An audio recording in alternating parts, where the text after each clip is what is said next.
That's all right now. Right, okay, colony assessment and selection for all beekeepers. Now, I really do mean all beekeepers.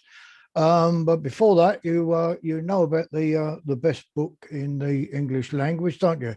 And also Dave Cushman's website, who probably won't get mentioned this evening. But please keep using it because it's a well-known, good, sound beekeeping resource. So what's in the title then? Well, 3 words really: assessment, selection, and all beekeepers. In fact, it's 4 words, but 3 topics. I'm going to deal with them all separately. No more than that. Just that lot. Much of what I tell you is based on my own opinion, which has been gleaned by my experience of handling quite a lot of bees. Now, it may go against mainstream thinking, but it served me pretty well. So basically, I'm just really passing it on to you folk.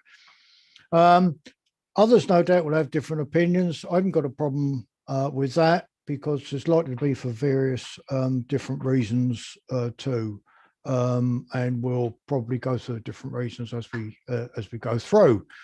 I have to tell you right now that I have absolutely no knowledge of genetics at all. So what I've done and what I'm suggesting may well be genetically incorrect, but I can tell you it works. So we'll take the all beekeepers first. So we'd go the wrong way around if you don't mind, because all beekeepers really includes those who've got 1 colony right up to thousands of colonies. Of course, those that got down the bottom end, there's an awful lot more of those than there is up at the top end. But I think they fall fairly neatly into 3 main groups, or certainly for the purposes of this presentation they do. There'll be the complete amateur, and I did think of calling it the out and out amateur, but somebody might have taken offence to that. So let's say the complete amateur. They're probably not selling products on a regular basis, or hive products on a regular basis. They might sell the odd jar of honey at work or to friends or over the garden gate or whatever, but they probably haven't got any regular outlets. And then there's what I call a semi-commercial, which they will be selling products, but of course they will have some other form of income, and that could be anything really from full-time jobs to perhaps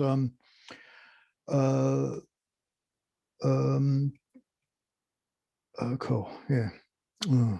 Anyway, yeah, I know what I mean. And then there's the commercial beekeepers. Yeah, pensions. That's what I meant. Yeah, pensions. Then there's the commercial beekeepers, where the majority of their income will probably come from their bees in one way or another. They will probably think they've got different needs and methods. They may not have, but let's at the moment assume that they probably do. So let's see some of them and see what we're up against. It was a complete amateur. This is probably the largest group by a very long distance.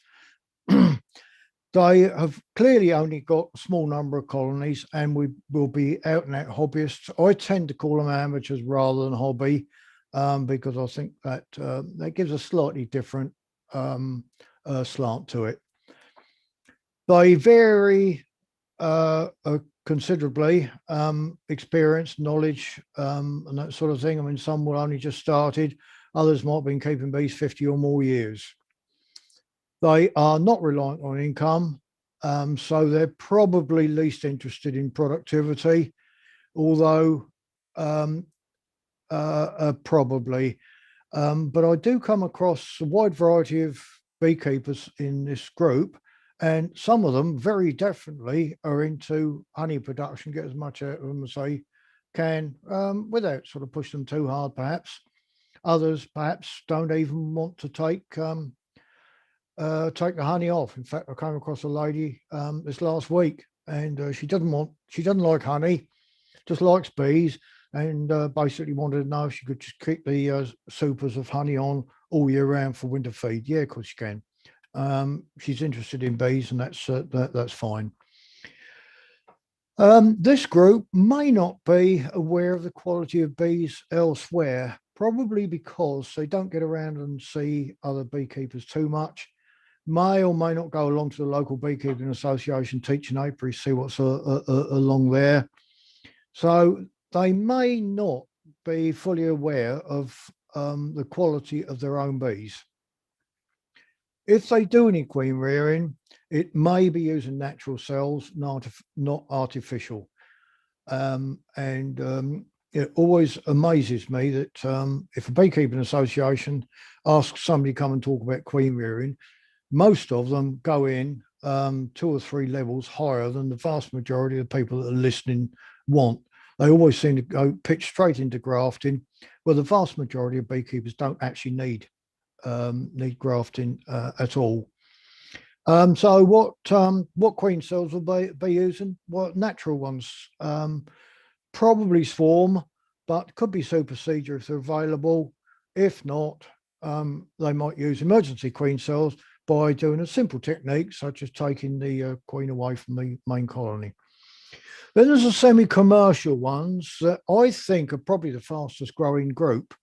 And when I say semi-commercial, I really do mean anything from sort of 10 colonies or perhaps 10, 15 colonies upwards, right up to perhaps 200 or 300 colonies, something of that area. And I think it's a very fast growing group. They're probably not fully reliant on bees for their income because, as I said, they might perhaps have a fairly hefty pension, retired early, still got quite a lot of beekeeping time ahead of them, or perhaps they've got other part-time jobs or even a full-time job. I mean, I had 130 colonies with a full-time job as well, so I considered I was semi-commercial. But even with those numbers, you still need to be efficient. Again, in this group, there's great variability in the experience and knowledge too. You can get long-standing beekeepers that have had 10, 15, 20, or even 50 colonies for years and years and years, really good beekeepers, and you get other people that come in, they build up very, very quickly, and then, of course, you expect them to have a bit less knowledge and experience. Now, these are the ones that may use artificial queen rearing methods, and I'll class myself in this area anyway, and or use natural cells. I still use natural cells if I come across them from a good colony, more than happy to. And then there's the commercial, out and out commercial. They're number-wise the smallest group, although they've probably got quite a, or think they've got a large portion of the colonies. So much larger numbers. So of course they've got more material to choose from. If you've got 500 or 1,000 colonies, then you can, if you are into queen rearing, and I'm afraid a lot of them aren't these days, but certainly those who are will have a lot of colonies to choose from. So they're in a fairly lucky position. Now they are reliant on bees for their income, so they are interested in productivity and, of course, efficiency of operation. So things like feeding, cut the feeding down, it cuts costs down, times, that sort of thing. Swarming they'll be very interested in, or should be, and the time it takes them to manage their colonies and do things and all sorts of things like that comes into it. They will very definitely be into artificial queen rearing, so they will be interested in which colonies to raise queens from, which ones to cull. Now, they all have fairly different situations, but they have one thing in common. And you can guess what that is. Of course, it's the flying drones. So, of course, if you've got poor colonies poking out poor drones, not only do you end up with a problem, but so does everybody else in your locality as well. Now, with the numbers I've had, I've actually been on both sides. And there seems to be this divide that they're commercial or they're only amateurs. But in actual fact, bee-wise, I don't think the needs are actually that far apart. I certainly haven't got any different bees now. I've got much smaller numbers than when I had higher numbers. But at the end of the day, I think it's fair to say that we all need what nature needs. But if nature won't keep it alive, we have to. How are we going to do it? By, of course, mollycoddling it and putting poor old bees on life support just to get them through. But bees have spent a long time telling me what they actually want, and this is it. Because I've removed many free-living colonies, several hundred free-living colonies from places where they've actually chosen their own nest, and they've actually managed it entirely on their own without any help from anybody else. A lot of those were pre-Varroa. Now, I accept that these days they don't live anywhere near as long as they used to, but I'm trying to deal with this by taking the Varroa out of the equation if I possibly can. But what I've found is if they've been established for some time, that is at least over one winter, they fall into a pattern. They are non-prolific. You don't get these great big slabs of brood that I see on 14 by 12 or Langstroth or commercial combs. Just don't see that in wild nest. These, let me say, are in my area, so 20 miles of my home in West Sussex. The bees are mainly dark, worker bees, mainly dark. There are some yellow ones around, but the queens are always dark, and so are the drones. You do not get the yellows that I see in managed colonies, and I'll be showing you one of those a bit later on. They're always frugal because they've got to be, because of course the NBU summer warnings about food shortages and potential starvation never ever gets to bees in a tree. If they haven't got enough grub, nature takes them out. Whoosh, pow, bang! All of a sudden, that one's out of the mix. Goodbye, and that's it. Despite what you might hear and read, I've always found wild colonies healthy. Virtually no sac brood. Very, very rarely see any sac brood. And if I see a chalk brood, it's at a very, very, very low level. Just the odd few cells, perhaps in a colony. I have yet to see either of the fowl broods in a natural nest. And surprisingly, despite what you hear, I've always found them good-tempered.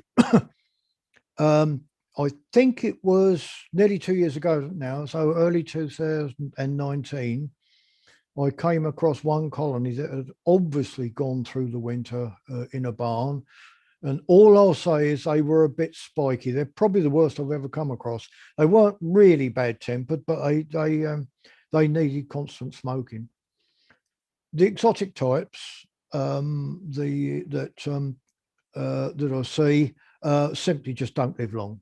Now, it's beyond this evening to go into reasons why. But really what it is what two men by the name of Wallace and Darwin were telling us 160 some odd years ago about natural selection. It really is just nature taking its toll. Personally, I think the bees have got it right. And I ask the question, should we actually learn from them? Personally, again, I think we should. So let's look at assessment and selection then. Why bother? A lot of beekeepers don't. Why bother? You know, if a bees die, I'll just go and buy some more or get some more or give up or whatever. Um, but if you do, it helps you keep better bees, which I think is much more interesting, puts a lot of pleasure into the craft. And you also get the chance of improving not only your own managed colonies, but the free living populations as well, because you don't get, or you shouldn't get, the poorer drones mating with their queens and taking them out during the winter. We should reduce losses, not only summer, but winter.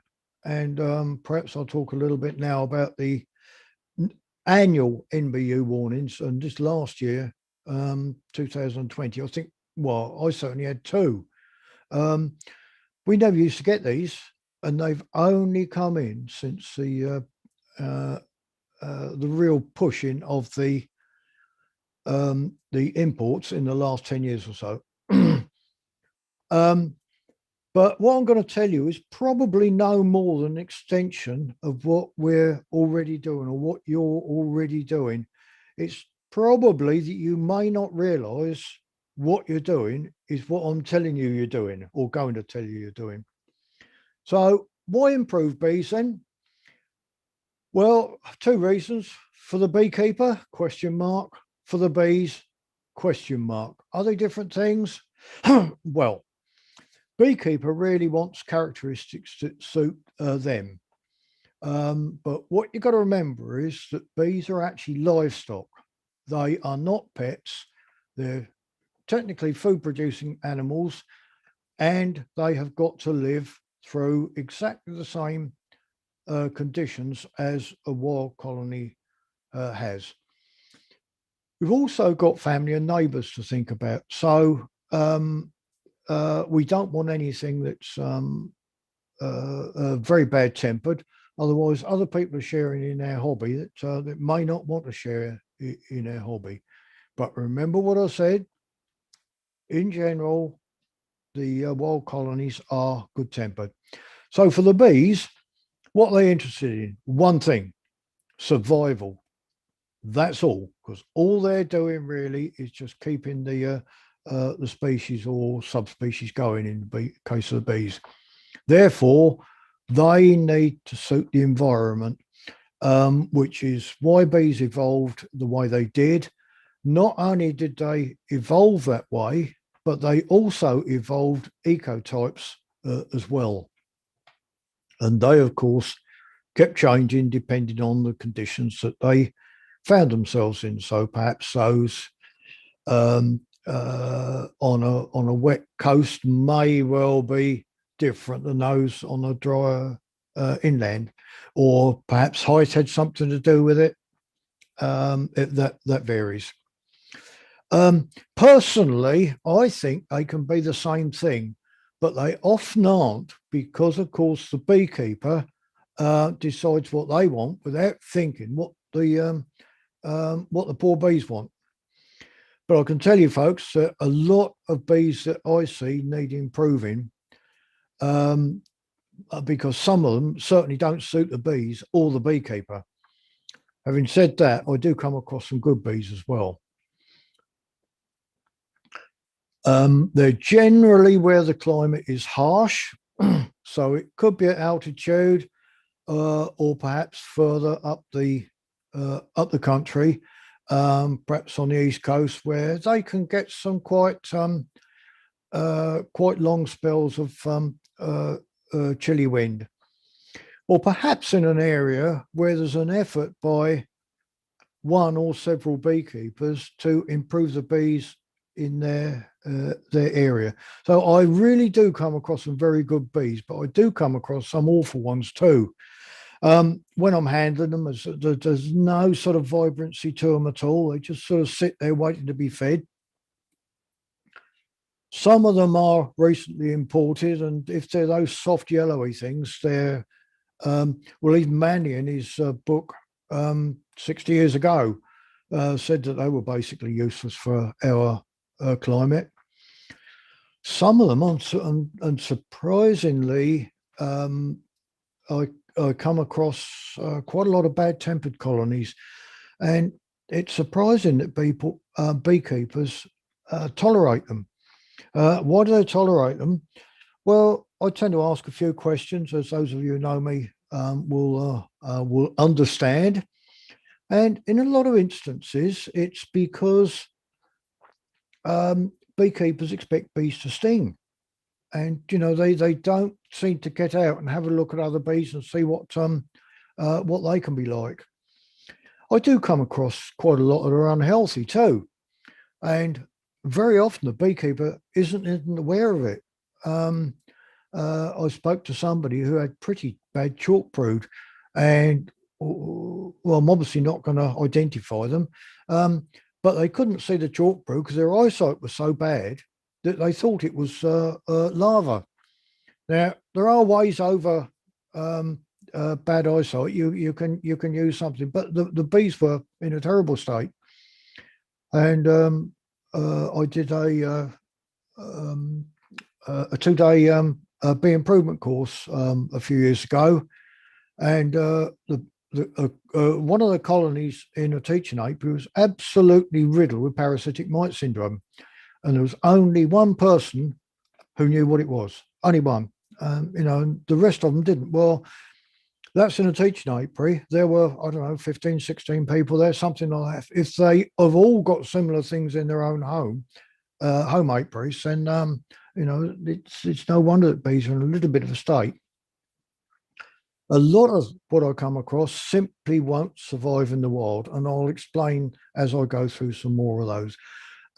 So that's why a lot of them need help from the beekeeper with what I term mollycoddling. So, and I'll be talking about that later, I think. So what do I want? Well, I am taking bees into account here, but I want to enjoy my beekeeping, and I hope the bees enjoy it as well. I want bees that are nice and cheap to run. I don't want to be buying sugar with a lorry load just to keep poking into them summer and winter. If in my book, if the bees suit the conditions, then they're going to be the happiest. They're going to be the healthiest. They're going to be most productive, and those sort of things. I want them nice and easy to manage. I don't want to mess around with brood and a half or double brood chamber or anything, because it all adds to my time. I don't want bad-tempered bees or bees that run around all over the place, because they take longer to inspect. I also want similar characteristics as well. That's throughout my apiary, and I do go to other places, even teaching apiaries or beekeepers' apiaries, and I don't know where they get the bees from, but some of them are clearly fairly non-prolific. Others are very, very prolific. They need a couple of brood chambers. You need different management styles if you're going to manage them properly for those situations. Some are very gentle. I nearly said docile, but docile and gentle, I think, are two different things. Some run around an awful lot. Some are nice and calm on the comb. It's a lot easier if you've got a whole apiary and they behave within shouting distance of the same. I want them nice and pleasant to handle, so they're not going to keep nailing my jeans to my legs. And all colonies producing roughly the same crop too. And when I do go to other people's apiaries, I very often see it, and I'm sure if there's a bee inspector or ex-bee inspector listening, they'll agree with me here. You can sometimes go to another somebody's apiary, 6, 8, 10 colonies, and you'll find it at the same time, one's got 6 supers on, one might have 4, a couple might have 2, and the rest have either got 1 or nothing on. Well, to me, if somebody's got 8 colonies, let's say, then you really want honey from 8 colonies, don't you? So if you can get a bit of consistency, I think it helps. And I hope you folk want the same. I hope the bees do as well. This is what I mean about roughly equal crop. There's the same number of supers on each. I think they've all got four, apart from that one's got a brood chamber using as a, whoops, let me get a laser pointer. Brood chamber used as a super there. You can see where the queen excluder is. But if one's up here, one's there, one's here, and the other one's got nothing on or dead, it's not a particularly productive apiary, and you've probably got quite a wide variety of bees in it. But as I always say to everybody, you have exactly what you like. As long as you're far enough away from me, my queens can't fly your drones. I'm absolutely fine with that. But wherever you are, it really doesn't matter. The bees should suit three things. One is the hive that you're putting it in. And it's absolutely no point whatsoever putting a prolific queen in a single brood chamber, because you're going to have somebody locally coming telling you they've got a chimney full of bees within a fairly short space of time. And there's no point putting a non-prolific queen into a big hive or double brood chamber or something like that. So make sure they fit the hive. And your management system, of which, of course, the hive selection is probably part of it. I've spoken about management systems, and I know a lot of beekeepers don't seem to understand they've got them, but everyone's got the system that they keep their bees under. It needs to suit that. And, of course, your locality as well. And I will talk about locality quite a bit later on when we get to selection. Now, you may well have some good bees. I don't know. If you know and you know they're good, then hang on to them. If not, they may just need a bit of assessing and perhaps a bit of selecting. So perhaps if you've got 4 or 6 colonies, you might have 2 or 3 good ones, 2 or 3 that are pretty poor, and the rest are sort of middling. You can do something with that. It's only a personal view, but I think it's better to requeen a poor colony than clean up a dead hive after the queen hasn't got it through the winter. But again, that's up to you. So why assess bees then? Well, to know which colonies to raise your queens from, and also, of course, which ones to replace. And in my book, culling is probably more important than raising queens, because even if all you do is just take the poorer ones out of the equation all the time, you've got to be making an improvement. If you're a small scale beekeeper, you're often given opportunities during the year to do so. It may not be under your control, it may be under the bees control, but an example is perhaps at swarm control time. So perhaps if you've got 2 colonies that are preparing to swarm, one suits you better than the other, then that's the one that you use the queen cells from, and replace those in the hive of the ones in the hive of those you don't like very well. To improve stock generally, not just for your own, but if everybody else works off the same hymn sheet, then we are going to get somewhere. Because, of course, what we're doing is improving the drone pool locally. And I think that's one problem we have got. We can soon get over it, but that's one problem that I do see in a lot of areas these days. The drone pool is probably not what it should be. And in return, of course, it should help reduce losses. So colony assessment, then, you're probably doing it one way and another. You're probably doing it, but are you actually recording it? Or are you just keeping it in your noddle? Have you just simply got your favourite colonies? You might only have 2 colonies. You like one better than the other. That's absolutely fine. But what is that favour based on? is it something that suits the bees? Is it something that suits you, or is it just a whim, really? Have you actually got any criteria? And is it, or are they, that is recording all the criteria, are they meaningful? So what I mean by that is, will the information that you've gained, will it actually improve your bees? Because that, at the end of the day, really ought to be what we're after. Otherwise, we could end up with dead colonies. So assessing then, you're probably doing this, but I assess my bees at every inspection. If you're assessing it, you're measuring it. If you're measuring it, you really need to record it in some way, because then you can make comparisons with not only your own bees, but those of other beekeepers as well. And that's one of the fun things of beekeeping. I think in general, beekeepers work together, and they never seem to mind other people going and having just a little bit of a nose, but it tends to work both ways, and there's absolutely nothing wrong in that.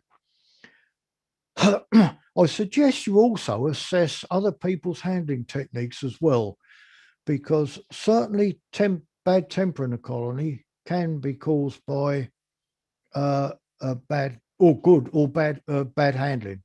I'll rephrase that. Temper can be governed by a good or bad handling. Go to apiary meetings, just have a look, work with other beekeepers. The colony up in the corner that's always been nice and placid, all of a sudden it gets fired up. Why does it get fired up?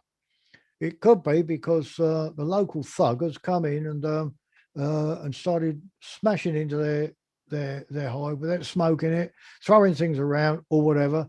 And the bees, quite right, you said, "Hey, sunshine, we've had enough of this."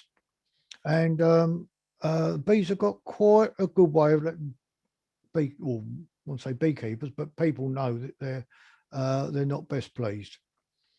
So what can beekeepers do then? Well, handling techniques, you really got to give the bees a good chance. If you're assessing them, you've got to assess them, in my book, fairly. So you smoke sensibly. Don't just put great big blasts of smoke in so they can't see, poor things can't see what they're doing. But at the same time, use smoke, because I don't think you can judge a colony if you don't smoke it. If it gets a bit spiky, you'd expect it to, because you're breaking into their home. But on the other hand, if they're not going to object at all, those bees are probably not going to be particularly strong. Handle gently. Don't throw frames around. Nice slow movements. You won't do the job any quicker by rushing around, because you'll spend more time pulling stings out than you will doing the job properly. Now, here's something you don't read in books or even hear, but if you're assessing colonies, it could be either yourself, the local beekeeping association, the local bee improvement group, or whatever. I suggest very strongly that you have one handler handles the whole lot at this inspection, somebody else the next inspection, somebody else the next inspection, if indeed you're assessing for perhaps temper and calmness on the comb, and do it on the same day as well, because bees can be stroppy, a little bit stroppy, if the weather's perhaps or temperature changes. What I do know is thick gloves make you clumsy. So if you've got thick gloves, in the bin with them sharpish, because all that happens is you can't feel a thing. You get horribly clunky. And for some stupid reason that I've never found out why, when they make these thick leather gloves, they always make the fingers about an inch or inch and a half longer than they should do. So what happens is people get the excess finger of the glove caught between the ends of the frames, not one end, but both ends. So, of course, they can't move. So they lift up, drop the frame down, and the bees can dislike that. Personally, if you want to assess bees, I'd say go gloveless, because then you'd know what the temper of the bees is. So hopefully that's removed the human element. So now we can start assessing the bees, not the beekeeper. So your bees then, do you actually know how good they are? I've given you a little bit of hint 3 or 4 slides ago, or perhaps a bit more than that.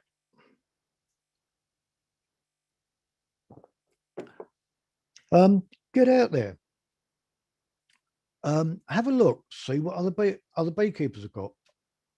Have a bit of cheek. Ask them if you can handle their bees. So you're comparing like with like. Yours may well be better than you actually think. It's easy enough to think that the grass is always greener over yonder hill. Very often it isn't. So don't do what I've seen on several occasions.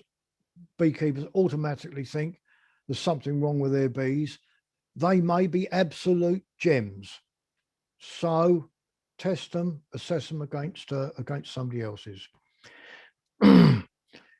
Now, I don't know how many times I've been told you can't improve mongrels. Well, oh yes, you can, because I've spent a long time doing it.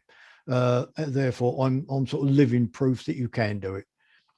Many beekeepers have mongrels. That's all a lot of us got, unless you're lucky enough to be in areas where there's pure Apis mellifera. Otherwise, in this part of the world, they are, I'm afraid, going to be mongrels. They very definitely can be improved. They can be, honest. All you do, and all I showed in the talk I gave a few weeks ago, was if you just tease out the bits that you don't want, the rest, in my experience, tends to fall in place really neatly. But of course, you do it by selection. So you've got to assess what you've got, and then just select from your findings. You may need to work together, which we discussed, I think it was last week, perhaps in a group. So if you've only got 2 or 3 colonies, you're probably a member of a local beekeeping association. Persuade them to start a group if they haven't already done one, already got one. You get 20, 30, 50 colonies in with several beekeepers. Then you've got something to compare with.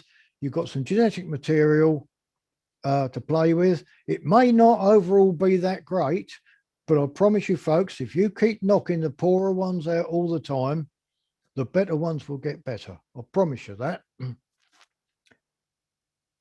So you need some sort of criteria. You set your own. I suggest very strongly you don't have a list as long as your arm, because all that's going to happen is you'll be forever disappointed, because you'll be chasing your tail. But you have what you want in your area for your beekeeping operation, not what I want or what I'm going to tell you. I'm very definitely not telling you folk what to do. All I'm telling you is what I do in my area. So if you live more than 10 miles away from me, do as you like. If you live within 10 miles, do as I tell you, please. If you're small scale, if you're perhaps inexperienced, it's only your first year or 2, you don't quite know what to do, that's absolutely fine. The only way really is upwards. Just go and ask somebody. If you've got a big improvement group locally, just go along and ask them. If you go to your local beekeeping association and they give you a telephone or an email of some importer of queens, Never ever take any notice of them again, ever. Don't forget though, in different areas, you may need different sorts of bees. And I'm hoping that I'm going to discuss that a little bit later as well, because it really is quite important.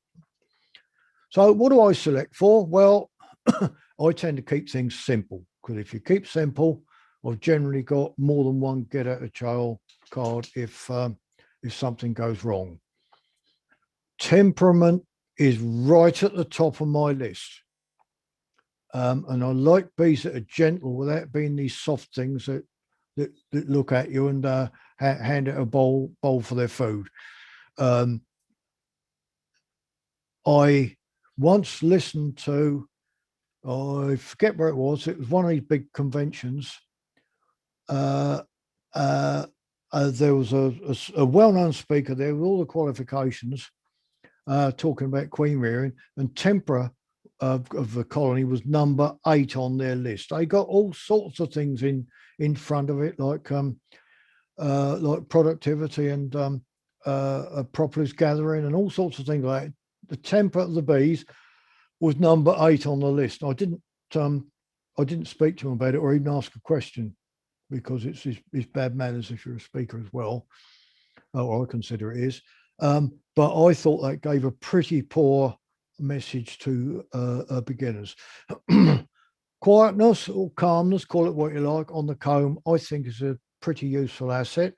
Although out of the two, I think temperament is more important.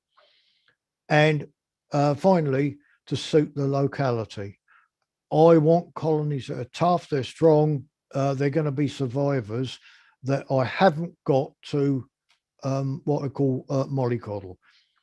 Quite frankly, that's enough for most of us, because what I found is that a lot of the other things that people put high up the list, they actually just fall into place bit by bit as you progress. So let's look at some then. But what about the more obvious ones that people keep coming up with, like productivity, disease resistance, brood pattern, propolis collection? Well, I'm going to deal with them later, because it's not quite as simple as they make out. But I promise you, I will deal with it. So let's just have a look at the causes of bad temper, and then we can probably work on the good temper. Is it the bees themselves? Quite possibly. Question mark after all of these. Is it weather conditions? And you all know, because you've been told, that bees are always bad tempered during a thunderstorm, aren't they? Well, try it. Yes, they can be, but so they can be when there's no thunderstorm. On many occasions, I've just got work bees straight through a thunderstorm, no trouble at all. So I think it's a tiny bit of a myth, but I've always reckoned that if bees are bad tempered during conditions like that, when others are good tempered, they're probably a little bit on the spiky side anyway, so I would tend to mark them down. I keep hearing that a single source crop causes bad temper as well. And oilseed rape always gets a mention, but I can tell you, for the 40 years at the Whisper Green Teaching Aid, which is my local association, we've been surrounded by oilseed rape, and we have carried on with our meetings, and we have not had a problem. Not had a problem. So where this comes from, I don't know. My guess is that if your bees are spiky to start with, yes, they might get a bit worse. What I have heard on several occasions from people in the heather areas, where of course there is a single source, probably about 50% of the people that I've spoken to say the bees are fine on heather. Others say they're bad tempered. I don't know. I've never been to heather. All I know is on the occasions that have been there, yes, I have had a visitation. bad handling. That, in my opinion, is the major reason for bad tempering bees. Some of the standard of some of the handling I see is absolutely appalling, such as somebody who should know better, just ripping a frame straight out the middle of a brood chamber at the demonstration without making room for it. Those, just roll the bees. Those sort of things I do see far too often. It could be a combination of those, and there's probably loads and loads of other things that that come into it as well. But they're the sort of things. But of course, the beekeeper doesn't always notice. Why not? Because these days, an awful lot of them get fully booted and suited. They aren't getting stung, but somebody else is. But in virtually all of those instances, personally, I think it's always a beekeeper's fault. But who gets the blame? The poor little bees do, don't they? God, they're right little devils today. F2 aggression. What is it? Have a look at Cushman's website. Sorry, we should have a subscript too, but I was rushed. What is it? Well, it seems to be the early crosses of pure queens. So I'm not blaming them, but if you perhaps get an Italian queen or a Carniolan queen or even an AMM queen pure, it tends not to be the next generation, which are usually okay. And of course, then you get the hybrid figure, which breeders go for. It's a one after that. So it seems to be the granddaughter, even if the original queen was docile. Now, it doesn't happen every time. And this is where I think you need to be a little bit of a geneticist to work out what's happening. I've been told by several people that genetically there's a 1 in 4 chance of aggression happening in the second generation. That is anecdotal, because that's why I've got the 3 question marks there. From my own observations, that tends to be about right. And surprisingly enough, I should think probably on 4 or 5 occasions, I've had people explain to me what's happening, and I've asked them all if they would write it down so I'm going to put it on Dave Cushman's website, and not one of them have.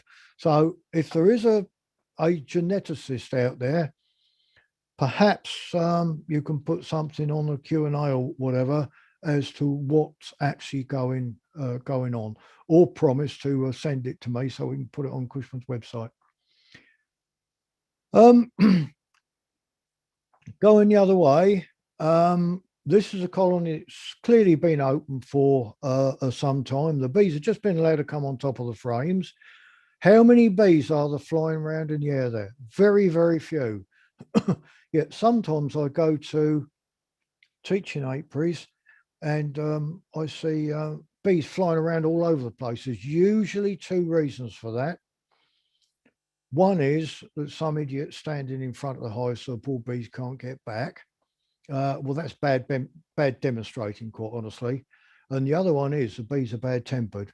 I don't get any of these problems with my bees, but oddly enough, I was sent a link to a video either yesterday or the day before, can't remember.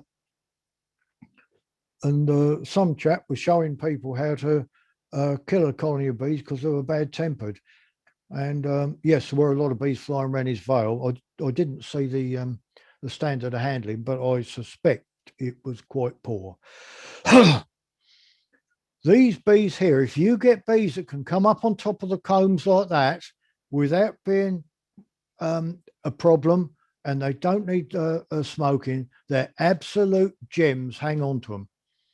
The only smoking they will need on a colony like that, I certainly wouldn't smoke the middle here. All I would do is just smoke along the lugs of the frames so I didn't pinch any bees. They are absolute gems. They're not the softy, bright yellow jobbies that you get that, as I say, hold out a bowl for the sugar. Calmness on the comb. um, Not quite as important to me as temperament, but still quite important, because I find what we call runners, they are a nuisance. And when I say runners, sometimes the bees don't even stay on the comb. They swoosh straight off the comb. You give them a little bit of smoke on the top. Down they go, hit the floorboard, along the floor, wall up the inside of the box, and then spread themselves all over the place.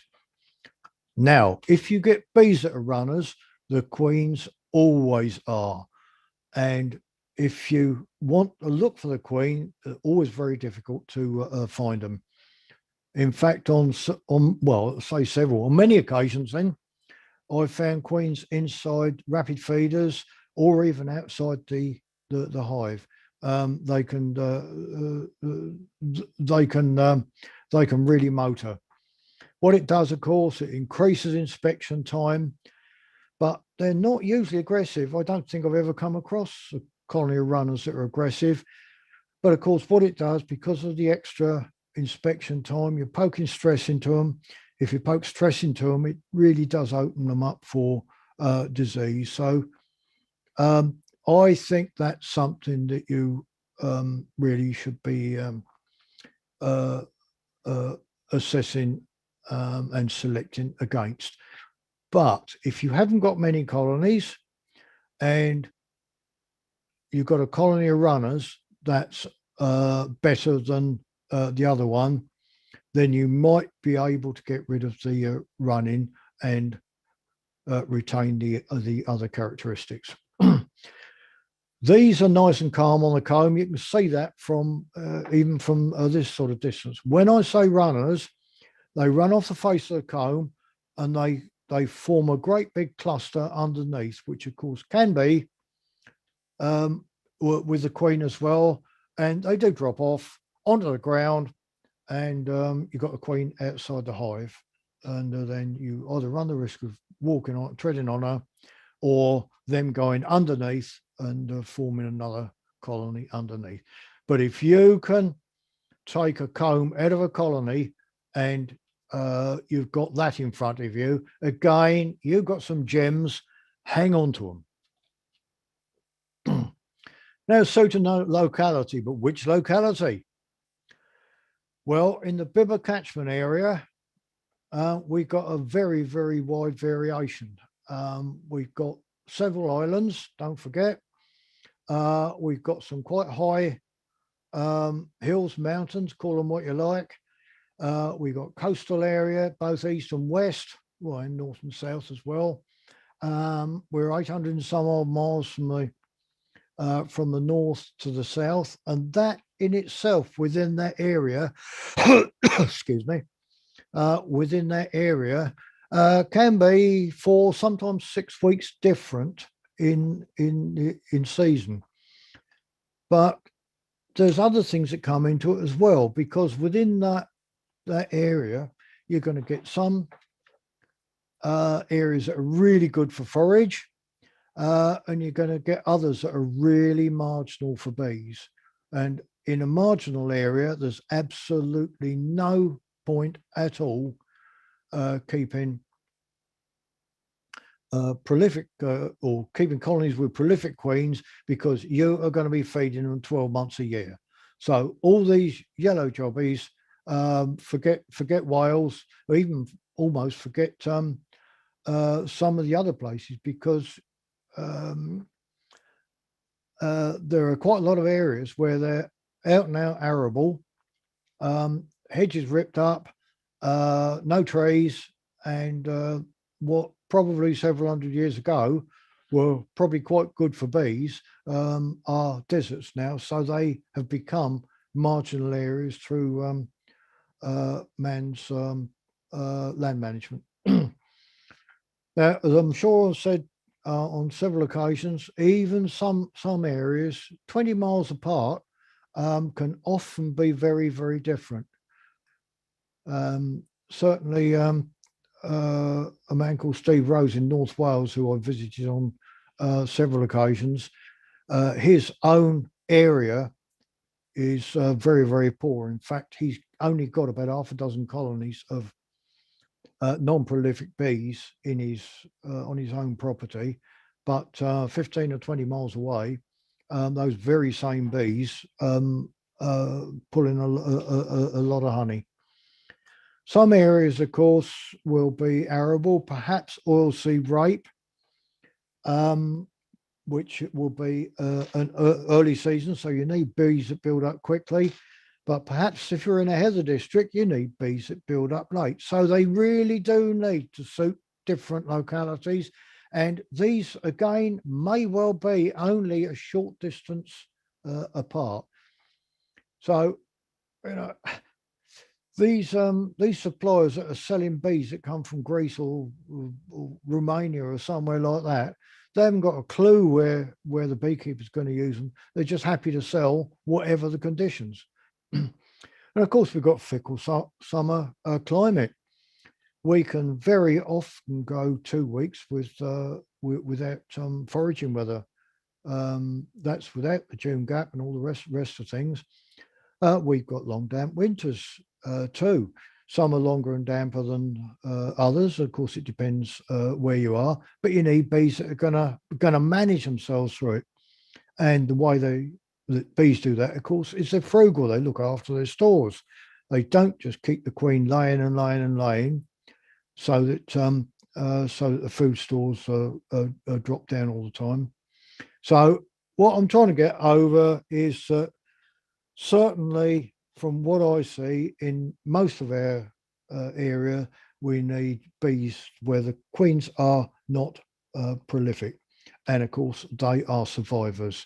They're not kept alive by the beekeeper.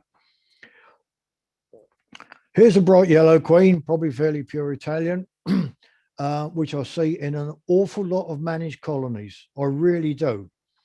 I can tell you, I do not see queens like that in wild colonies. Never. If they spent the winter, never see queens like that. That should be telling us something. I don't see bees like this as well, which may well come from a queen like that. Never see bees like this in the wild. That, as I say, should be telling us something. These are fairly typical of what I see in the free living colonies.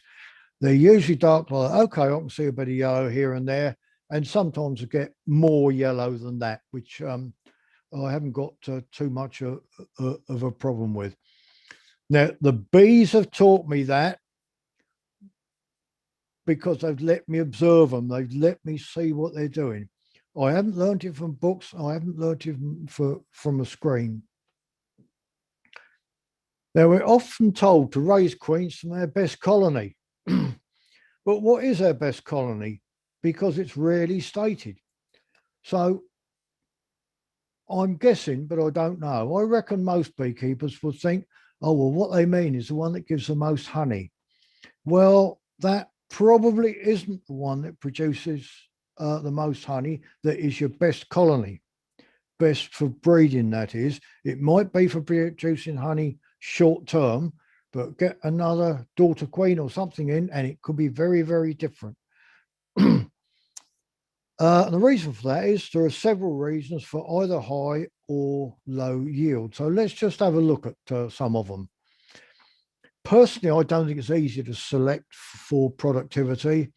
I've tried it and it isn't easy because there's lots of reasons for high and low yielding in individual colonies.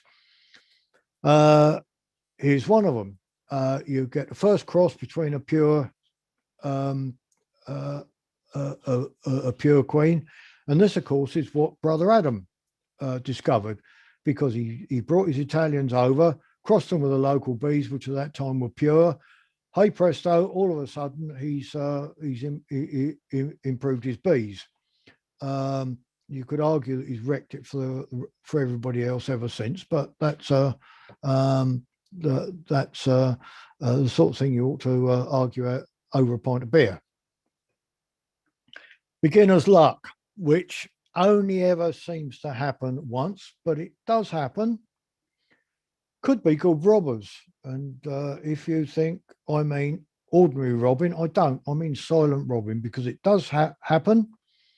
I'm not saying it happens all that often, but you can sometimes notice it if you've got a few colonies in a line at the bottom of your garden, and you get to the evening when everything's shutting down on a warm day where there's been quite a lot of foraging. And very often you can see two colonies are much more active than others. Have a look at them and see what happens. And what you very often find is that bees fly out of one hive straight into the other unopposed, unopposed. And they're doing this, they're just going backwards and forwards. They're not going out foraging. And of course, what they're doing is what's called silent robbing, which doesn't seem to be accepted these days, but you're reading a lot of the old books, and that's something they mention. It could well be that. It could be a condition of the colony too. Perhaps you've got two colonies side by side. One comes through the winter into spring really strong, and the other one was a bit behind. If you get in an early season, so let's say oilseed rape, the one that came to the winter strongest is going to take advantage of it, and give you 4 or 5 supers. The one that came through weaker will probably build up on it, and of course have less of a crop. But if you take those same two colonies in a late season, the one that came through strongs swarmed twice and off they've gone. Probably needed feeding at the same time. But because it's a late season, the other colonies built up gradually through the summer into a strong colony to take advantage of the late flow. So it could simply be a condition of colony. It could be that a low yielder may have swarmed, and I do come across a few beekeepers who don't seem to realise that the bees have swarmed. Not very many, but a few. Could be a management reason. Perhaps you've done something like move across a few frames of brood 6 weeks before, or whatever. That, of course, makes a difference. Could be that on the end of a line. So perhaps in a little bit of exposed area, the bees are just blown along to one end. Or it could be the number of patrilines, which is something which we now know because queens mate with lots of drones. The more she mates with, the more rounded the colony is, because of the different attributes of or abilities of the colonies the males came from. The more drones the queen mates with, the more rounded the colony comes. So therefore, the better it is at defence or foraging or whatever. It could just be that. All I know is that bees aren't lazy, unless of course they're Italians. But anybody who keeps Italian should know that anyway.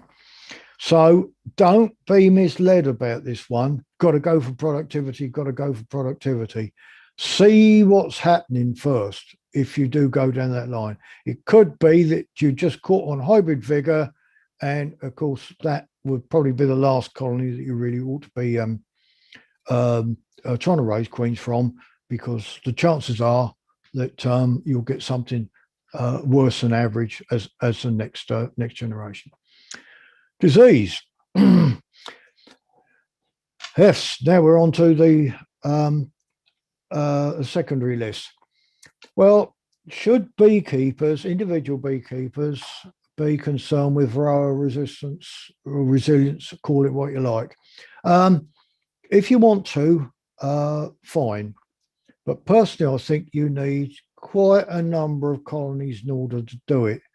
But what you've also got to accept is that if you do go down that route, you'll probably find that your losses initially will be quite high, and they may well be unacceptable to you. This is personal observation, but Italians are, in my experience, susceptible to nosema. We had a massive problem with them after the 1962-63 winter, when people bought a load of Italians, and I bought 19 colonies off somebody, lost a lot one winter. Chalk brood. Well, there's a lot written and spoken about chalk brood, but it's actually very complex. It is, of course, a fungal disease. So, of course, damp conditions will aggravate it. Poor nutrition does as well. So if perhaps there's a bit of a shortage of food, no nectar flow, then that will trigger it. So will stress. Whoops. We know that high carbon dioxide level does aggravate it. But all of those things really are aggravated by the beekeeper, keeping the bees in damp conditions, or not making sure they've got enough food, all sorts of things like that. Now, going back to the wild colonies, I rarely see chalk brood in free living colonies. And there's perhaps a couple of reasons. One is that up in a tree, it's going to be quite dry out there. Or perhaps the other thing is, if they're susceptible to chalk brood, there's some other sort of weakness, and nature just takes them out. I really don't know. Whether anyone's ever done any work or not, I don't know. Probably not worth them doing it anyway. But what you can do, of course, is if you've got bees in the same apiary, you've got fairly similar conditions, then just compare the colonies. If they've all got chalk brood, then it might well be conditions. If you've got, let's say, 6 colonies and only one's got bad chalk brood, then it's fairly certain it's going to be the genetics of the queen. A brood pattern. We're always told we must have these great big patches of a brood that look lovely. I accept that they can show a good or failing queen, and perhaps they can show disease such as sac brood or chalk brood. But there are possible other reasons for a poor pattern, which beekeepers don't often take too much notice of. Could it be that the colony is actually quite good at dealing with varroa, so they're ripping out the pupa with varroa, which gives a so-called pepper pot appearance? Because if that is the case, you could well be stamping on a queen that's got a really good characteristic. It could be that the cells in the comb were full when the queen was laying on that particular comb, and I'll give you some clue about those in a minute. If that's the case, you're probably going to have a knock-on effect throughout the season, but it's not a natural situation anyway, because in a natural nest, when it's expanding in the spring, all the empty cells are underneath the existing brood. So all the queen does is just lay underneath existing brood in the empty cells, whereas in a managed colony, she's got to go back and reuse what's just emerged. So it's not a natural situation. But the beekeeper can help themselves by reading the comb, observing what's on it, understanding what's on it, but don't blame the poor old queen, because very often it might not be her fault. So I just put this up. I've showed this other presentations as well. Would you actually raise queens from that colony? And I've had ever so many beekeepers say, "Oh no, I wouldn't touch it." But then there's others who know I've got something up my sleeve, because if you take that area there, blow it up, there it is. You've got there two cells 12 days apart. One's just about to be sealed and the other one's just about to emerge. Now, throughout the rest of the summer, those two cells are going to be 12 days apart throughout the rest of the summer. You've got three cells there with nectar in. There's nectar in others, I know, but I'm just pointing out that the bees have put nectar in. Probably there's a little bit of a flow going on. You've got a lot of cells with pollen in between. So if the queen was laying on that comb, there's an awful lot of it that she couldn't lay in. So you will not get a good pattern for the rest of the season on that comb. So I'll repeat what I've just said in the last slide. Read the comb, take in what it's telling you, and don't blame the poor old queen and don't tread on her. This happened to be the very next frame. And the reason that it was like that is because the colony was expanding and I just put an empty comb right next to where the existing brood was. Now, you'd say that's fine. So it was just circumstances, not the queen that was the problem. Propolis. Don't know how many times I've heard lectures where the speaker said, if you're raising queens, don't raise queens from those that produce all that propolis. It makes your hands sticky or whatever. And if you're going to play the piano, you end up with a piano stick in your fingers, all sorts of stuff like that. So we're told not to breed from heavy propolisers. But going back to all the free living colonies that I've removed, and when I started beekeeping, people didn't used to spring clean their hives at all. And the insides of the boxes were absolutely plastered with propolis. The bees were doing it for a reason. And in fact, somebody asked me a question at a presentation a week or two ago about flaming out. I have never, ever flamed any hives out at all. All I've done is just scraped them out because we now know that because propolis is anti-bacterial, antifungal, and anti-everything else, the bees are putting up a shield around them basically for self-medication. And a lot of work's been done in Marla Spivak's laboratory and has shown that colonies in hives that got a lot of propolis in are healthier than those that aren't. So how do I select breeding coal? You can tell we're coming to the end now, can't you? Well, I keep it simple because don't forget, I'm not scientific. I'm not geneticist either. But what I'm going to tell you works for me, and I suspect some of you have seen this anyway.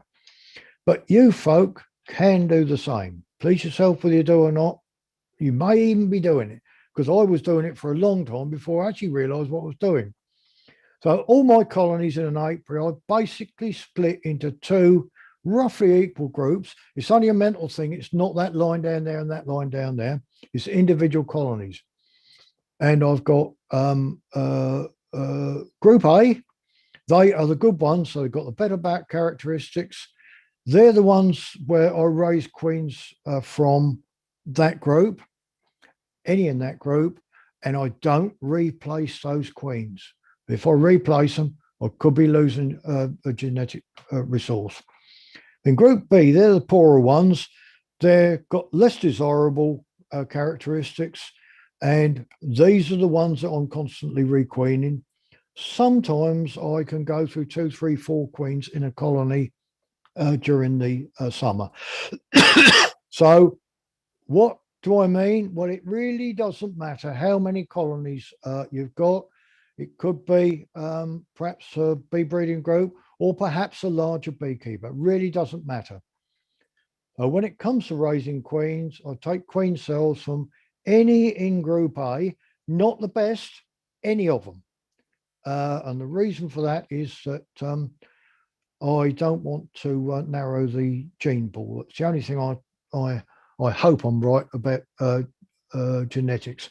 And in general, I only raise one batch of queens from one colony in a year in general. And then I requeen some of those in group B, not all of them, some of them. And then when I get one better one in group B than the poorer one in group A, I just basically replace them, and I just move them from A to B or B to A or whatever. And then I'll try again. See, I said it was simple. That's really all I do. So even if you've only got 2 colonies, you like one better than the other, that's absolutely fine. Now, I've got a group C as well.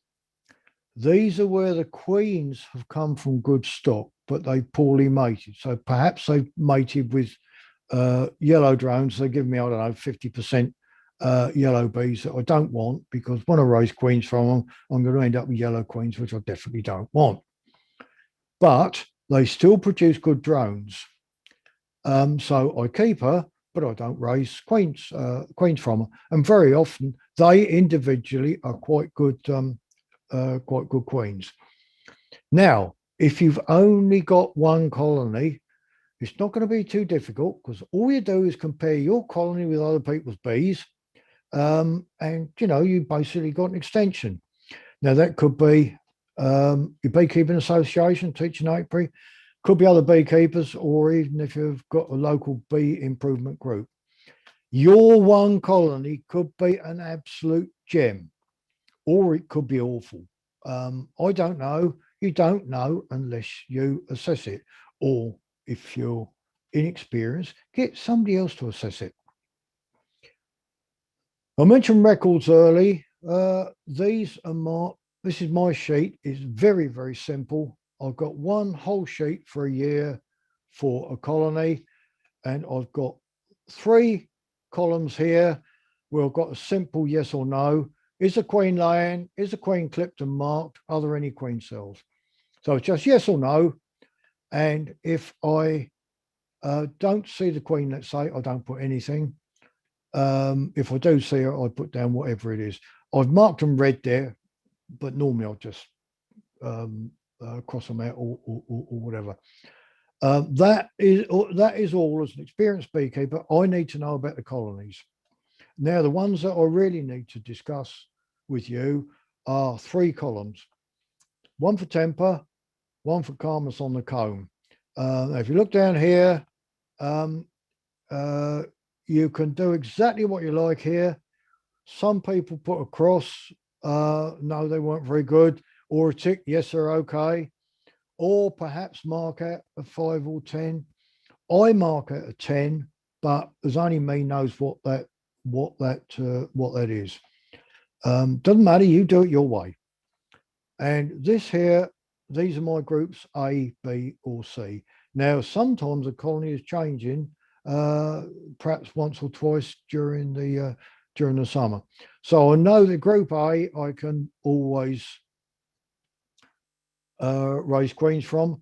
Group B, I can requeen. Group C, I'll leave it where it is, and replace it if I've got a lot of good queens. And that's basically it. Now, as far as marking is concerned, I pinched this off the Locality bee breeding group in Ireland. They've got a list up to 5. They have got a sheet that tells you what outstanding is and excellent and all the rest of it. But it doesn't really matter. You do exactly what you like. They've got quite a lot of things on their card, and I don't know whether they do or not, but you may decide to weight them, because you may think that one characteristic is more important or less important than others. Now, if you look on the BIBBA website, there is a NatBIB record card, which has only just been designed specifically for the National Bee Improvement Program. Use that if you like, or your own. It really doesn't matter, as long as you are recording what you want to record and it don't become a chore, because a lot of these record cards, I'm afraid, do, as well as needing an honours degree in hieroglyphics to be able to understand them. So what I've told you, You may find it in books, you may not, or most of it anyway. But what books to help you? I'm afraid not very many at all, because assessment, colony assessment and selection, in my opinion, aren't very well documented. If they are written about, it tends to be a small part of something much larger, a larger sort of general book, perhaps, or inappropriate for our conditions, might have been written by an American queen breeder who raises 30,000 queens a year. Not much good for us in Bury St Edmunds or Lancaster. There are some from BIBBA, a couple that I'm going to mention, or one that's going to mention it in a minute. There are more to come. They're on their way. And not only are we looking at writing some more new ones, we're looking at resurrecting some old ones and perhaps updating them. So here's two that I would recommend. One is The Honeybees of the British Isles by Beowulf Cooper. It is 30 some odd years, 35 years old now.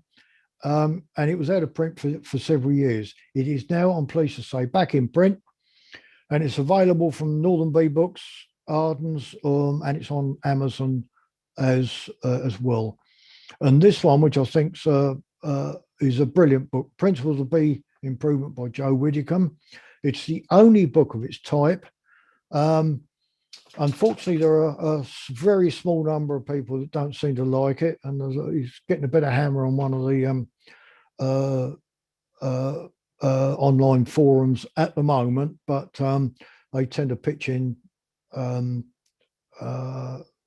with their pack mentality at certain things from time to time. So I wouldn't take too much notice of those. You're probably better off taking a bit of notice from me. So that's it, folks. Thanks very much for listening, and I will take questions if indeed there are any. Excellent. Thank you, Roger.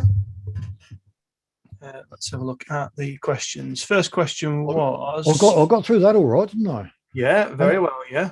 And I feel okay. Impressive. You're feeling okay? Good. First question then was, do you put drone foundation in the colony that you want to breed from, and take down drone cells in the other colonies to be able to flood the area with your chosen drones? Yes and no. Next question. No, you can't. All right. And right. I don't know how many times I get asked this question, and it's actually quite a good question because it brings in other things. Going back to the number of colonies that are removed from wild places where they built their own nest. What I've noticed over the years, and I've never actually done any more than an estimate, around about 10 to 15% area-wise is drone comb, and it's always on the periphery. You very, very rarely get any drone comb in the middle of the nest. That tends to suggest to me that that's what bees want. So for that reason alone, most of my colonies, I've got one frame of drone brood, which I put on the edge. I don't put it on the outside comb, but usually the next one in. Now I've tried playing around with other things. So so bring it inboard, and then as the colony builds up, just keep moving it out. That actually works quite well. Right. That gives me several things, one of which, of course, is that I can uncap it, and it would give me a clue what the varroa level is, which I could, if I wanted to, put that in the freezer and then replace it with another one, do the same again. But it also produces drones. Now, this thing about drone flooding, personally, I think it's in most cases probably a waste of time. I'm not saying it is, I'm saying probably. And I'll tell you why. Because on 2 occasions, I've heard scientists, beekeeping scientists, talk about the number of colonies that are represented in drone congregation areas in inverted commas, areas of normal bee density.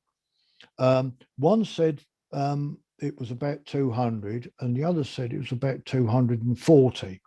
Right. So going on from that, you've probably got to get drone comb in an awful lot of colonies to make that much difference. So if you want to do it, do it. It make you feel better. But I do question whether there's actually any value in it or not.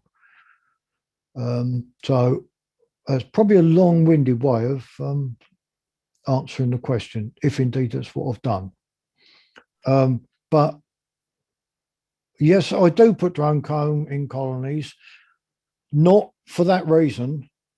If it has that effect, fine.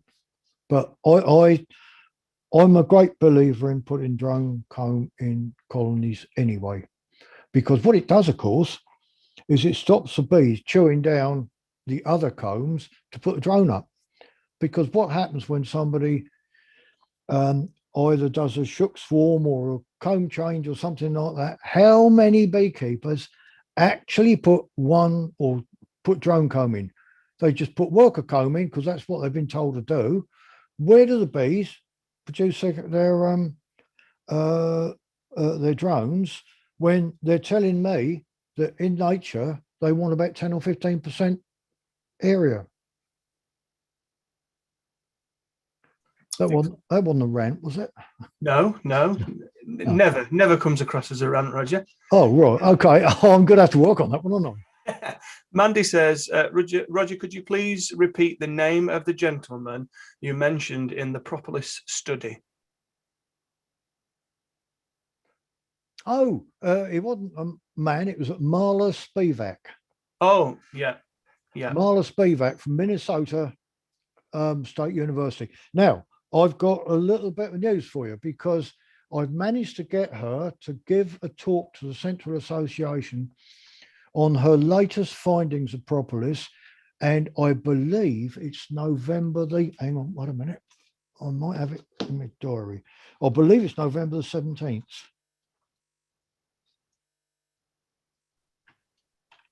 Excellent. Well, yep, November. That's good. Remembering that at my age, wasn't it? Yeah. Wednesday, November the 17th. Marla Spivak, keep the day open and listen to her. She's a really good speaker. She's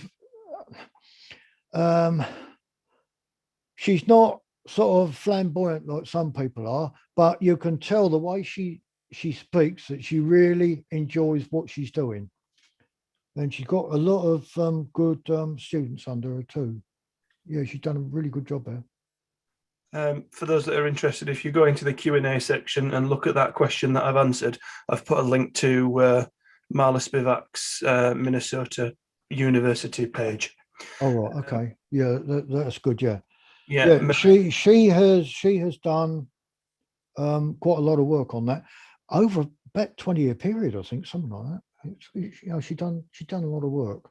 But in this strange, where ordinary beekeepers like me just have a feeling that you're doing good by doing something like not flaming out. I'm not saying you shouldn't flame out. I'm not at all. But then all of a sudden I read about this.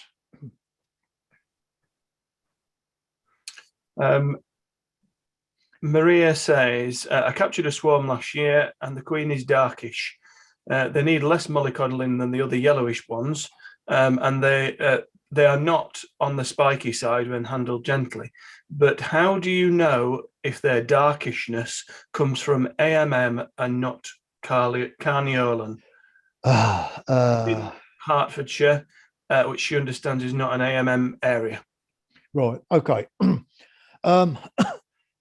One reasonable way is on the abdominal segments, there's a line of light coloured hairs. That's called the tormentor. If it's lightish colour and fairly wide, then it is almost certain that it's Carniolan. If it's a darker colour, sort of dishwater colour almost, well, my dishes and narrower, it's more likely to be AMM. That is one way of doing it. Also, their behaviour is different because Carniolans overwinter in small clusters, and they absolutely explode in the spring, and can be very swarmy. And of course, I think what they're doing is millions of years of evolution has told them that where they come from, where they get long, hard winters and very short, warm summers, they have probably heavy losses, and they've got to make up in the short summer their losses. I guess that's what happened, but I don't know. One of my other presentations, I believe I showed it. In fact, if you let me go back and share the screen at the end, let's do it at the end, shall we? Okay. I can probably go back into a couple of my slides here and show her. Do you say it's Maria? Yeah. Okay. So the majority of the ones that are remaining are just thanks. So Richard says thank you. Mandy says to both of you, keep up the excellent educational talks. Jude says the same. Ireland says the same. I think he's speaking on behalf of them all. Hello, I have one national hive and I'm a second-year beekeeper. Took one of your recommendations from another webinar and introduced a brood box above the queen excluder to get the comb for a split or to help if they decide to swarm. I now have a brood / queen excluder / brood and super, and the bees are across 8 frames on all parts. Lots and lots of bees. Can you help? Last year they weren't so prolific. Well, they might not appear quite so prolific, because they probably put supers on late. It's always difficult to know without seeing the colony. Probably a photograph might be able to help, but if they're over 8 frames, is that in the bottom box or the top one? Well, it says on all parts. Oh, right. Okay, so they basically chimney can go on straight in the middle. I'd leave them as they are. Yeah. Super. Sue says, you mentioned wild queens naturally move up to fresh comb to lay more eggs rather than... No, down. You get the cavity, and they hold it. They start from the top, and they build down, and they've always got their food above the top, and then the brood. And as you get the brood, what the queens do when it's expanding, the colony is expanding, so the brood nest is getting bigger. You got more nectar and pollen coming in. The queen lays underneath all the way down, or underneath, and then what emerges at the top, that gets backfilled with food, either pollen and or nectar. Which question is, should we consider redesigning hives to encourage this? Perhaps use a more narrow hive like a nuke, where we can add 1 or 2 brood boxes underneath. I presume she means now. Yeah, I've even thought about this.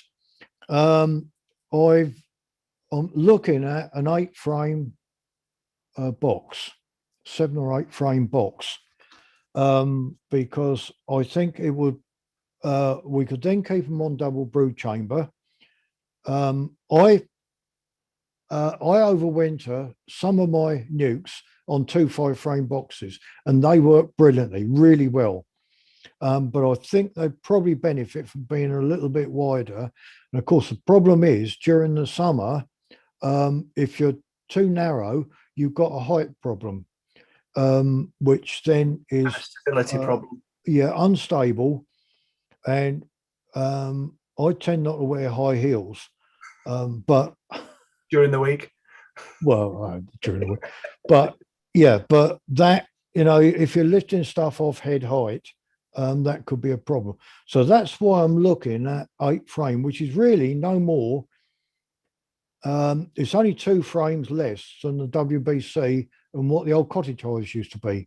And there's plenty of those when I started beekeeping. So I'm thinking of narrow. Now, I'm also thinking of people, because if you get a super full of honey, it's only just under what a lady is allowed to carry, to lift in a work situation. So 2 supers, and if they're full, and in a work situation, a lady, well, in fact, a man wouldn't either, because there's 25 kilos, wouldn't be able to lift them, it'd be illegal. Yet we're expecting people to do it in a hobby. So I'm looking at the possibility of lightening the load as well. But the main problem I come across at the moment is the queen excluder, because if you cut queen excluders, they don't work very well. So how I'll get on, I don't know. At the moment, I'm a bit on the busy side, because I've still got another presentation to write for next weekend. Apparently, you've set me up for another one, haven't you? Yeah. Glutton for punishment. Maria's asking for a picture of the tormentor. Is there one on the Cushman site? Yeah, probably. If I go back here and see what yeah.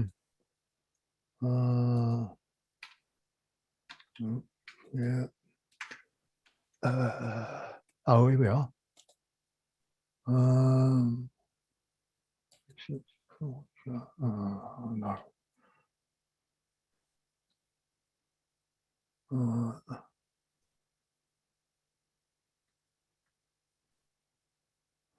Whoops.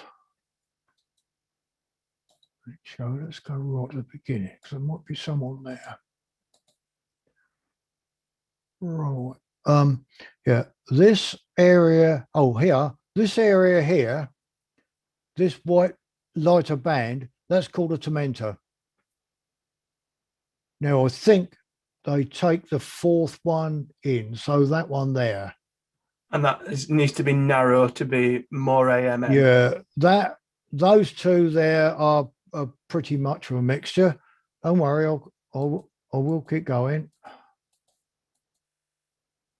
Oh yeah, this is what I really wanted. Yeah, this white hair here is very wide. Now, my guess is, and so's that one, and so's that one. My guess is that bee, probably that one. They are probably first cross Italian, because of the yellow here, and the back end there looks very Carniolan to me. Yeah, if you look at these, you see they're narrow. Yeah. That one's a bit wider. That they might be a little bit of a mixture. That one there's quite wide. Actually, can I wait just a minute? Wait just a minute. Oh, this is clever stuff, isn't it? No, don't work too well, does it? That one under the word screen looks quite narrow, is it? Yeah. Yeah, these look quite narrow. That one's a bit wider. So they're probably quite a bit of a mixture, that one. But these here, they're actually quite wide. This isn't a particularly good photograph of them, but oh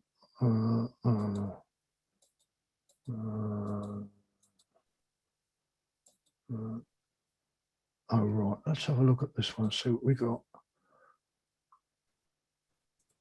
Yeah, here, look, you've got a wide tormentor there. That's probably got quite a lot of carniolan in it, but that one there looks quite narrow. Yeah. That one looks quite wide. Here, it's looking again as if we got a cross between. Oh, that looks similar to the earlier ones, so that's quite wide.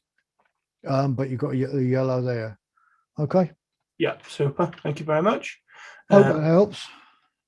Let's have a look at the other ones. Johnny from the Isle of Man says, well done. A good paper on. Tim shared a good paper on from Snibs about the tormentor. So I'll share that one. Very interesting. I often build up nukes into full-size colonies by adding extension brood boxes as supers. They do really well. I will often overwinter in this format. Interestingly, when I transfer to full-size boxes, I find that they are reluctant to work the outer frames. It's almost as if they are now programmed. Have you ever found this? Ooh, I like the sound of that. It tends to suggest that the question's got some fairly non-prolific bees and non-prolific queens. I think I'd hang on to those bees. This thing about prolific and non-prolific, I think we need quite a lot more work on it. It's easy enough to think, oh, if you've got a prolific queen, she lays lots of eggs, lots of bees, lots of honey coming in, but it don't work quite like that. Because lots of eggs means lots of brood, which means lots of food being consumed. So if you've got a week or two's bad weather, I've seen these strong colonies go through a super of honey in a week. They can do it. They can. This, of course, is why we get the NBU warnings, starvation warnings. It's funny you should say that, because Yorkshire Association have just sent one out from BBKA about starvation as well this afternoon. Yeah. Well, this end of the year, of course, we've had a long spring. So, of course, that is going to make quite a bit of difference. But none of mine are anywhere near starvation a point. But, of course, if they get going too early, and then people they try to stimulate them to get them to build up quick, and if there's nothing for them, the bees to forage on, what happens? Up go the queen cells, and then they moan because there's swarmy bees. It doesn't make sense to me, but Jackie, who was talking about the nukes that then are reluctant to expand, says they are lovely bees, they're gems. I bred from a queen in her 5th season. They also supersede, she says. Oh, bro, well, does she say where she lives? She doesn't, but I'm sure she soon will. Yeah, okay. You know, if it's sort of way up country in Northumberland or perhaps in Wales, then she might have some absolute gems. And then somebody else says the Warray hive work on the principle of new boxes being put underneath. Yeah, underneath. Yeah, that, in fact, I've written page about that on the Cushman's website. That's one of the good points about it. Yeah, you just keep putting something underneath, which people don't realise that this is in nature what happens. We expect queens to keep reusing the same brood area because she's imprisoned by the queen excluder or the crown board and the floor. But in nature, if the bees need more room, they just build a bit on the bottom, and then the queen lays in that, and down they go, down they go, down they go. As in the warrior hive, you could, I suppose, do the same in nationals. I think you probably got to be quite a good beekeeper in order to do it. No disrespect to newer beekeepers, but I think you need to understand how the bees are going to respond. Jackie says she's in East Kent. Sorry, not Northumbria. Right. Okay. East Kent. Yeah. Right. Okay. Interesting. Yeah. That sounds like an interesting colony. She says, I should add that she's battling against many Italian and Buckfast imports. We all are. Yeah. Yeah, we all are, I'm afraid. And that's all the questions, Roger. Right. Okay. Well, thanks very much, everybody, for listening. My throat is just about beginning to go now, as you could probably hear. We need him for Saturday, so we're going to let you go. Yeah. Okay. No talking for the rest of the week. I've got to write it first. Yeah. Okay. All right. Well, good night, Richard. Good night, everybody. And thanks very much for listening. Thank you. Good night, all.